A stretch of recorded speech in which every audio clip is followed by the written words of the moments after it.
C'est l'heure du journal de l'Afrique, soyez les bienvenus sur France 24. À la une ce soir, pas de cessation des combats au 5e jour des violences au Soudan.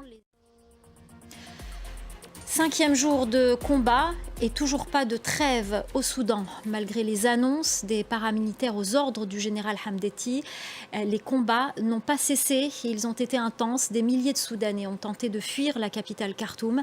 Les précisions de notre correspondant dans la région, Bastien Renouille. On continue à parler Soudan avec Succès Masra, opposant tchadien à la tête du parti les transformateurs. Succès Masra a quitté le pays, le Tchad, après les violentes répressions du 20 octobre 2022. Il est exilé à Washington, aux États-Unis et de passage à Paris. Succès Masra, bonsoir. Merci beaucoup d'être avec nous sur ce plateau. Vous avez entendu notre correspondant régional. La crise se poursuit au Soudan. 5e jour de combat intense dans le pays.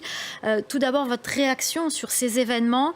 Êtes-vous inquiet pour le Tchad ? Le Tchad a souvent été déstabilisé de l'extérieur. Et puis on apprend ce soir, par exemple, que 320 militaires soudanais ont fui les combats vers le Tchad et se sont rendus à l'armée tchadienne. On voit que ça commence déjà à déborder sur le Tchad. Vous avez raison, tous les mouvements rebelles qui ont pris le pouvoir au Tchad sont venus du Soudan. Merci beaucoup, Succès Masra, opposant tchadien à la tête du parti des transformateurs. Merci beaucoup d'être venu sur ce plateau. Merci à vous. On en vient à l'affaire du meurtre le 19 mars dernier de 9 Chinois dans une mine d'or en Centrafrique. L'enquête a confirmé, selon le gouvernement, qu'ils avaient été assassinés. C'est la fin du journal de l'Afrique. Restez avec nous, l'info continue sur France 24.